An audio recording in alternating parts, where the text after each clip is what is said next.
ಪರಲೋಕದವುಗಳ ಕಡೆಗೆ ನೋಡುವಂತೆ ನಿಮ್ಮ ಆತ್ಮಗಳನ್ನು ವಾಕ್ಯದಲ್ಲಿ ಬಲಪಡಿಸುವ ಅನುದಿನದ ಧ್ಯಾನ. ಇಂದಿನ ಧ್ಯಾನದ ಶೀರ್ಷಿಕೆ ನಿಶ್ಚಿತವಾದ ಭರವಸೆ. ಈ ದಿನದ ಸತ್ಯವೇದದ ವಾಕ್ಯ: ಜ್ಞಾನಿಗಳು ತೇಜೋಮಯವಾದ ಆಕಾಶಮಂಡಲದಂತೆ ಪ್ರಕಾಶಿಸುವರು. ಬಹುಜನರನ್ನು ಸದ್ಧರ್ಮಿಗಳನ್ನಾಗಿ ಮಾಡುವವರು ಯುಗಾಂತರಗಳಲ್ಲಿಯೂ ನಕ್ಷತ್ರಗಳ ಹಾಗೆ ಹೊಳೆಯುವರು. ದಾನಿಯೇಲನು 12ನೇ ಅಧ್ಯಾಯ 3ನೇ ವಚನ. ರಾತ್ರಿಯಲ್ಲಿ ಕಳ್ಳನು ಬರುವ ಹಾಗೆ ಕರ್ತನು ಬರುವಾಗ ಅನೇಕರು, ಹೌದು ಬಹಳ ಜನರು ಅತಿಯಾಗಿ ಆಶ್ಚರ್ಯಗೊಳ್ಳುತ್ತಾರೆ. ಹಾಗೆ ಇದ್ದಕ್ಕಿದ್ದಂತೆ ಕರ್ತನು ಬರುವಾಗ ನಾವು ನಿದ್ರಿಸುತ್ತಿರುವುದನ್ನು ಕರ್ತನು ಕಾಣದಿರುವಂತೆ ಎಚ್ಚರವಿದ್ದು ಪ್ರಾರ್ಥಿಸೋಣ. ನಾಶವಾಗುತ್ತಿರುವ ಆತ್ಮಕ್ಕಾಗಿ ನಾವು ಎಷ್ಟೊಂದು ಕೆಲಸ ಮಾಡಬೇಕು ಎಂದು ಯೋಚಿಸುವಾಗ ನನ್ನ ಆತ್ಮವು ತೀವ್ರವಾಗಿ ದುಃಖಕ್ಕೊಳಗಾಗುತ್ತದೆ. ಬಹುಜನರು ಅತ್ತಿತ್ತ ತಿರುಗುವರು, ತಿಳುವಳಿಕೆಯು ಹೆಚ್ಚುವುದು ಎಂಬ ದಾನಿಯೇಲನ ಪ್ರವಾದನೆಯು ನಾವು ಎಚ್ಚರಿಕೆಯ ಸಂದೇಶವನ್ನು ಕೊಡುವಾಗ ನೆರವೇರಬೇಕು. ಮತ್ತು ಖಚಿತವಾಗಿರುವ ಪ್ರವಾದನಾ ವಾಕ್ಯದ ಬಗ್ಗೆ ಅನೇಕರು ಜ್ಞಾನವನ್ನು ಹೊಂದಬೇಕಾಗಿದೆ. ಆತ್ಮಗಳನ್ನು ರಕ್ಷಿಸುವ ವಿಷಯವು ನಮ್ಮ ಮೊದಲ ಪರಿಗಣನೆಯಾಗಿರಬೇಕು.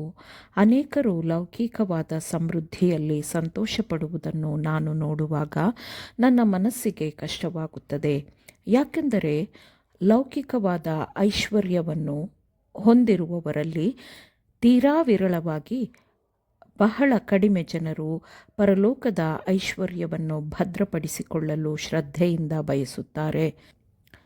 ಅವರು ಶೋಧನೆ ಮತ್ತು ವಂಚನೆಯ ಬಲೆಯಲ್ಲಿ ಬೀಳುವ ಅಪಾಯದಲ್ಲಿರುತ್ತಾರೆ ಮತ್ತು ಮನುಷ್ಯನನ್ನು ನಾಶಕ್ಕೆ ಮುಳುಗಿಸುವ ಮೂರ್ಖತನದ ಮತ್ತು ಹಾನಿಕಾರಕ ಭೋಗಗಳ ಬಲೆಯಲ್ಲಿ ಬೀಳುವ ಅಪಾಯದಲ್ಲಿರುತ್ತಾರೆ. ಕರ್ತನು ಹೀಗನ್ನುತ್ತಾನೆ ಎಂಬ ವಾಕ್ಯದ ಮೇಲೆ ನಾವು ಹೆಚ್ಚಾಗಿ ಅವಲಂಬಿತರಾಗಬೇಕು.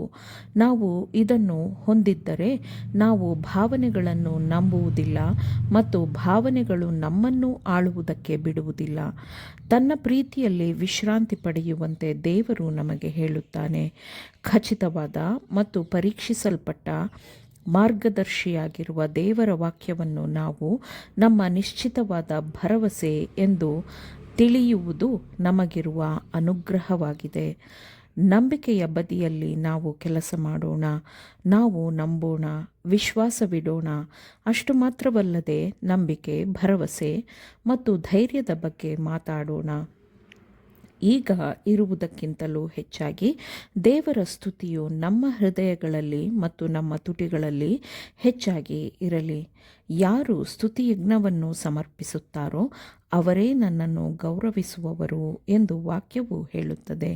ಮನಸ್ಸನ್ನು ದೇವರ ಮೇಲೆ ಕೇಂದ್ರೀಕರಿಸಿರಿ ಮತ್ತು ದೇವರ ವಾಕ್ಯದಲ್ಲಿ ಪ್ರಕಟಿಸಿರುವ ಹಾಗೆಯೇ ಕ್ರಿಸ್ತನ ಪ್ರೀತಿಯನ್ನು ತಿಳಿದುಕೊಳ್ಳಿರಿ. ಈ ವಾಕ್ಯವೇ ಜೀವವಾಗಿದೆ. ಕ್ರಿಸ್ತನ ಬಗ್ಗೆ ಮಾತನಾಡಿರಿ. ನಿಮ್ಮ ರಕ್ಷಕನಾಗಿದ್ದಾನೆ ಎಂದು ಆತನನ್ನು ನೋಡಲು ಇತರರನ್ನು ಆಹ್ವಾನಿಸಿರಿ. ನಮ್ಮ ಜೀವದಾಯಕನು ಎಂದು ಕ್ರಿಸ್ತನ ಮೇಲೆ ಜೀವವುಳ್ಳ ನಂಬಿಕೆಯಿಂದ ಸಕ್ರಿಯವಾಗಿ ವಿಶ್ರಾಂತಿ ಹೊಂದುವುದು ನಮಗಿರುವ ಅನುಗ್ರಹವಾಗಿದೆ. ಜ್ಞಾನವನ್ನು ಪಸರಿಸುವ ಮತ್ತು ದೇವರ ಸರ್ವಸಂಪೂರ್ಣತೆಯಿಂದ ತುಂಬಿರುವ ದೇವರ ಪ್ರೀತಿಯನ್ನು ತಿಳಿದುಕೊಳ್ಳುವುದು ಮತ್ತು ಅದರ ಆಳ, ಅಗಲ, ಉದ್ದವನ್ನು ಎಲ್ಲ ಭಕ್ತರೊಂದಿಗೆ ಗ್ರಹಿಸಿಕೊಳ್ಳುವುದು ನಮಗಿರುವ ಅನುಗ್ರಹವಾಗಿದೆ. ಎಲ್ಲ ಪೂರ್ಣತೆಯು ನೆಲೆಸಿರುವ ಒಬ್ಬನನ್ನಾಗಿ ಕ್ರಿಸ್ತನನ್ನು ತಿಳಿದುಕೊಳ್ಳುವುದು ಅನುಗ್ರಹವಾಗಿದೆ.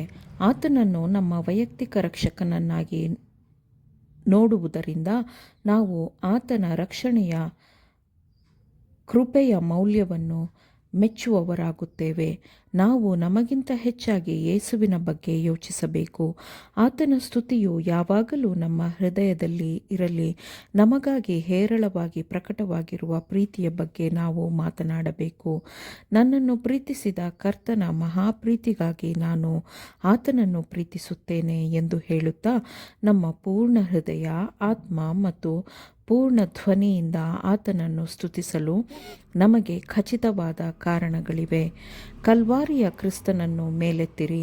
ಲೋಕವು ಆತನನ್ನು ನೋಡುವಂತೆ ಆತನನ್ನು ಮೇಲಕ್ಕೆತ್ತಿರಿ.